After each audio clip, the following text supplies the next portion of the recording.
This apocalyptic conspiracy was just confirmed, and everyone is freaking out. Culture has always gravitated to different end-of-the-world theories, and Christians have always been on the lookout for a sign of the end times, the mark of the beast, the fulfillment of end-time prophecies. There's also been many theories about climate change and the warming of the earth leading to the extinction of humanity. More geopolitically, there's been threats of nuclear war tossed around by everybody from Russia to Israel and Iran, leaving many to believe that humanity could end through war and mutually assured destruction. But what if there's something more horrifying? What if there's an apocalyptic conspiracy that was just confirmed that has all the nations extremely concerned? But before we get into that, guys, my name is Ruslan. This channel exists to encourage, empower, and inspire you to live a life that blesses God. And this topic today will absolutely point you in a very specific direction for your life that I think will ultimately bring glory to God. But before we get into that, please make sure to hit that subscribe button, as a huge percentage of the people that watch this channel, unfortunately, are not subscribed. And we are on the cusp of reaching 600,000 subscribers, and I would love for you to celebrate that with me. Let's jump into this video. Even the Pope pointed out that this is impending and it's not good, okay? This is first time I kind of seen all these different pockets coming together to acknowledge this. Now, I've actually been talking about this for quite a while because a lot of the alarmist language around the climate is very, very, very prevalent, but that's not why this should be concerning to us. Okay, so we're going to have PBD launch into the specifics of this situation, and then we're going to look at the Pope. We're going to look at some Bible verses. Go ahead and hit that. Suddenly, there aren't enough babies. The whole world is alarmed. This is a Wall Street Journal story. Fertility rates have plummeted globally, with the United Nations projecting rates below replacement levels far sooner than anticipated. Actual birth registries report significant undershoots compared to UN estimates, with countries like China and U.S. experiencing substantial declines. According to Fernandez Villarda, global fertility may have reached between 2.1 and 2.2 last year, potentially marking the first time in human history that fertility falls below replacement levels. First time ever. PBD is reading the Wall Street Journal article on this that is going pretty viral and everyone's talking about it, okay? Why is this significant? If you do not have a replacement level of fertility, your society collapses, okay? It's just surpassed 8 billion people on the earth, and the West has already been having declining birth rates. We'll get into why later. And so if you aren't sustaining or reproducing your own fertility, what's going to happen is there's going to be way more old people that aren't able to work, and there's not going to be enough young people to replace those people and support their economic needs, like Social Security and so on and so forth. Levels, first time ever. The pace of the decline has caught many off guard, with fertility rates declining faster and more extensively than previously predicted. Despite expectations for a gradual reduction, fertility rates have dropped swiftly, challenging assumptions about population growth and economic stability. According to Kearney, an economist at the University of Maryland, it has snuck up on us. Where we're at now, United Nations estimates of live births per woman, how it's declined, keep going. It used to be 4.86 to now 2.1, 2.2, whatever the number was. This is what, Rob? This is U.S. Rob. Is it 1.62? That's insane. In South Korea, it's 0.72, and the world average 2.15. Oh my! And it used to be 4 or 5. Even in, okay, go a little lower. What's the next one, Rob? Is there any other charts? No, that's the one. That's the one I'm looking at. Zoom in a little bit. So U.S. has declined. Mexico dramatically. Wow. They were having 5 kids. India. They're down to less than 2. U.S. went from 1.8 up to 2.1, down to 1.6. India dramatically dropped from 4.9 to 2. China dropped from 3 to 1. Damn, look at South Korea. They dropped from 3, 2.8, 2.9 to 0.7. Hungary came up. Japan. So I knew that this was an issue, like really an issue, and not just in the world. When I spoke at a young adults group at one of the fastest growing churches in America last summer, and I talked about marriage, and I talked about family, and I talked about all these things, and I remember someone asked, like someone that was active in the group, basically asked me, why should we have kids? Because kids are such a burden on the environment, and they're a huge financial burden, and they take up resources. So the framing of this, the thinking of this has now infiltrated young people in church. That I'm being asked this isn't at a public school, this isn't in a debate environment, this is by a Christian who is unsure if they should pursue romantic relationships and get married because they think kids are a burden on society.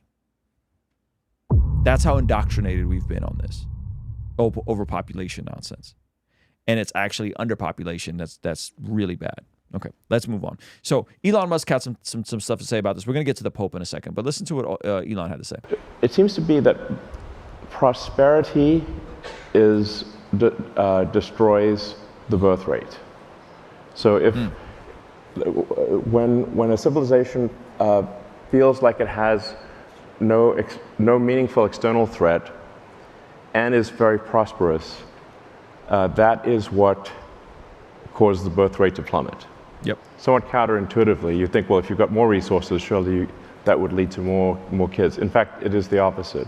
That's right. The more prosperous a civilization, and the more a civilization feels that it does not need to defend against external threats, the lower the birth rate. Isn't that interesting? Super. Why do you think that is? I think you become comfortable. Kids make you uncomfortable. So it's chasing comfort. You are forced to grow when you have kids. Yeah, you're not like, we need farm hands. Yeah. You're just like, I don't need any hands. I don't need any hands. I could just stay inside, Uber Eats my meals, watch Netflix, right? Yeah.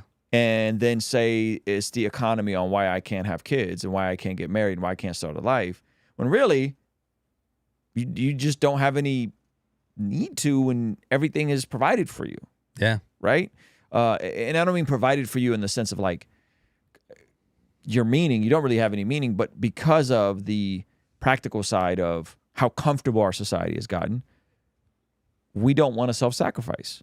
We don't want to do the hard things. Yeah. Right? Now, it's crazy that, like, again, you got Elon Musk, PBD, the Wall Street Journal, and the Pope even chimes in. On Twitter. On Twitter. Like, who? He's got to drop his 128 characters. Is he sending this to someone or is he pulling it out and typing it himself? The birth rate is the first indicator of a people's hopes. Without children and young people, a country loses its drive for the future. Many instances, there are women that are considering children without considering fathers. Oof. And if you look at the data of how essential fathers are to children, a lot of the breakdown of our society is the fatherlessness in the home. The fatherlessness in the home is usually, when you look at crime, when you look at self-destructive behavior, drug addiction, deletion rates, all these things are connected to father, right? So now we have a breakdown of the family. So now you don't need a father in the home to have a baby. So what is that going to do to society, right? And then what happens is we tried that experiment. We played the game, and we discovered, oh yeah, no, you can't do it without a father. So what's the next alternative? Just not have babies. Yep. Right? Yeah. And this even bleeds into the latest craze with the latest Hollywood drug that's now went mainstream. Some of you guys are probably hearing about this. Some of you guys are going to start seeing the ways you can get a prescription through a telecommunications doctor over Zoom about this. Ozempic craze. And how many people right now are going to start getting on Ozempic, right? Now, there's only one issue with that. Chris Williamson did a fantastic interview, okay, with Joanne Hari, who just wrote a book on this topic. And Ozempic is going to have negative consequences on women, and we don't even know what type of consequences it's going to have on fertility. What about women who are either going to become pregnant, trying to become pregnant, are pregnant? Is there dangers for them? Yes. So what we know, again, in animal models is rats who get pregnant when taking these drugs, or given these drugs in the case of rats, are much more likely to have children with birth deformities. You're advised to not take these drugs if you're trying to get pregnant, but of course some people will just accidentally get pregnant or whatever. I'm quite worried about that. And it could be that there's some immediate short-term effect, but that seems unlikely because it would have probably shown up in the diabetics by now. What people like Dr. Greg Stanwood at Florida State University are concerned about and he stressed this is speculative because by definition we don't know. He said he has some concern that there may be a parallel. Look at what happens to pregnant women who are exposed to environmental contaminants like lead, for example. When their babies are born, their babies appear to be like everyone else. But when their kids get to go through become adolescent, they seem to have poorer regulation control, poorer attention. That it turns out that exposure to lead in the womb has had an effect on them that only emerges later. So now you have this quote unquote miracle drug that people who unfortunately don't have the willpower, they've struggled with their weight their entire life. A lot of people are going to be on this. Your friends and family are going to be on this. What do you think that's going to do to the women who and men who deal with body dysphoria? They already feel fat and they might be within a healthy BMI. Now they're taking Ozempic, and it's going to potentially hurt the babies with signs you won't see for decades, right? And deformities you may see in the interim or you may not see till decades. So it's like all of this stuff is compounding. And what is the point of Ozempic? Like, I get to be skinny and have a better aesthetic. I get to wear trendier clothes. Yeah, I get to be comfortable. I get to be comfortable without dealing with the root issues and practicing the law of replacement and practicing how to channel my willpower. Yeah. Right? Ozempic is speaking to the depletion of willpower and increasing your willpower. So it's making you more satiated and it's helping people actually not do drugs. I mean, that's a miracle drug, right? If you're getting people off. So it's like, this is going to be a no-brainer. And what are going to be the consequences of that on birth rates, right? Yikes. So I wanted to go to the scriptures because this is the very opposite of what we see in the scriptures. Now, of course, we know in Genesis 1, we see a command to Adam and Eve. And it says, then God blessed them and said, be fruitful, multiply, fill the earth, and govern it.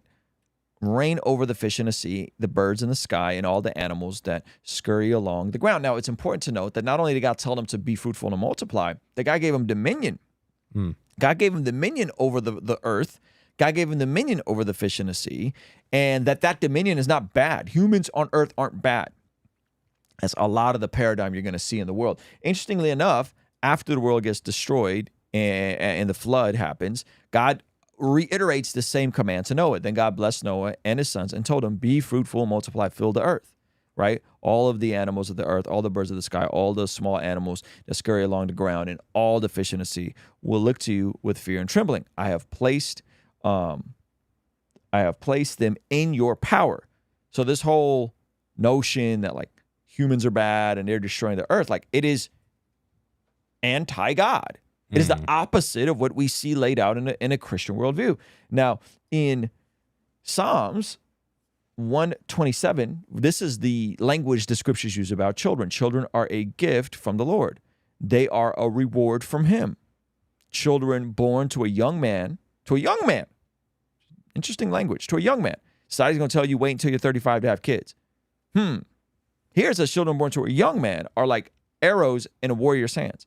How joyful is the man whose quiver is full of them. He will not be put to shame when he confronts his accusers at the city gates. So this is interesting. In the New Testament, we see that in order to be an elder in the church, an elder overseer of the church, it presupposes that you know how to run your household. That's a presupposition. Like before we're even getting into, right? It presupposes. What I'm saying is like, if you're single, you're bad. If you don't have family, no. There's people that take a vow of celibacy. That's fine. People that take a vow of poverty. That's fine. But in the New Testament, it says he must manage his own household, his own family well, having children who respect and obey him.